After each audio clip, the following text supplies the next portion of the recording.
کہ ہم کسی رسول پر اس وقت تک ایمان نہ لائیں جب تک وہ ہمارے سامنے ایسی قربانی پیش نہ کریں جس کو آسمان سے آگ آ کر جلا ڈالے۔ ایسے اے رسول صلی اللہ علیہ وسلم، آپ ان سے کہہ دیجئے کہ مجھ سے پہلے بہت سے رسول بڑے بڑے معجزات لے کر آئے، اور وہ معجزات بھی لے کر آئے جس کا تم نے مطالبہ کیا ہے، تو بس اگر تم اپنی بات میں سچے ہو تو ان پر ایمان کیوں نہیں لائے، کیوں انہیں قتل کرتے رہے؟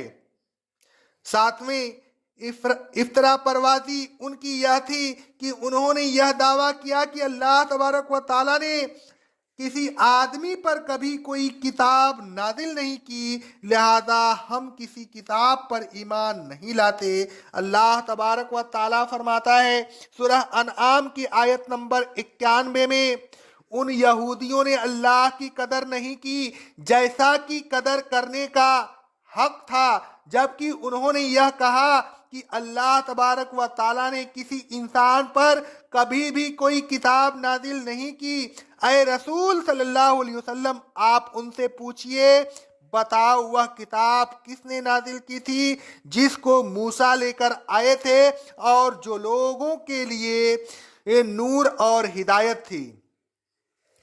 مندرجہ بالا افطرا پروازیوں میں وہ مگن تھے اور یہ سمجھ بیٹھے تھے کہ اگر وہ قرآن مجید پر ایمان نہیں لائیں گے تو ان کا کچھ نہیں بگڑے گا۔ ان افطرا پروازیوں کی وجہ سے وہ اپنے انجام سے بے پرواہ ہو گئے تھے اور اپنی سزا و جزا کے سلسلہ میں دھوکے کے اور فریب میں مبتلا تھے۔ اللہ تبارک و تعالیٰ نے ان کی خود افطرا شدہ باتوں کی تردید اور ان کی خوش فہمیوں پر تنبیہ کرتے ہوئے فرمایا، فَكَيْفَ إِذَا جَمَعْنَاهُمْ لِيَوْمٍ لَا رَيْبَ فِيهِ، ان کا اس وقت کیا حال ہوگا جب ہم ان کو ایک ایسے دن جمع کریں گے جس دن کے آنے میں کوئی شبہ نہیں، وہ دن یقیناً آئے گا۔ اس دن ان کی خوش فہمیوں کی حقیقت کھل جائے گی۔ وَوَفِّيَتْ كُلُّ نَفْسٍ مَّا كَسَبَتْ وَهُمْ لَا يُظْلَمُونَ، اور ہر شخص کو اس کے اعمال کا پورا پورا بدلہ دیا جائے گا، نہ کسی کی حق تلفی ہوگی اور نہ کسی پر زیادتی کی جائے گی۔ اے لوگوں، خوش فہمیوں میں مبتلا نہ ہوئیے، اس خام خیالی میں نہ رہیے کہ ہم اہل سنت ہیں، اہل حدیث ہیں، حنفی یا شافعی ہیں، کسی پیر کے مرید ہیں، کسی امام کے مقلد ہیں، بس یہ چیزیں ہمارے بخشش کا سبب بن جائیں گی۔ نہیں، وہاں نہ فرقے وارانہ مذاہب کام آئیں گے اور نہ بزرگ کام آئیں گے، وہاں تو اسلام پر عمل کرنا کام آئے گا۔ اللہ تبارک و تعالیٰ کی طرف جھوٹ باتوں کو منسوب نہ کیجیے، حق کو تسلیم کیجیے اور خود ساختہ باتوں کی بنیاد پر اسے ہرگز رد نہ کیجیے۔ اللہ تبارک و تعالیٰ ہمیں دین اسلام پہ چلنے کی توفیق عطا فرمائے۔ اقول قولی ھذا، استغفر اللہ استغفر اللہ استغفر اللہ۔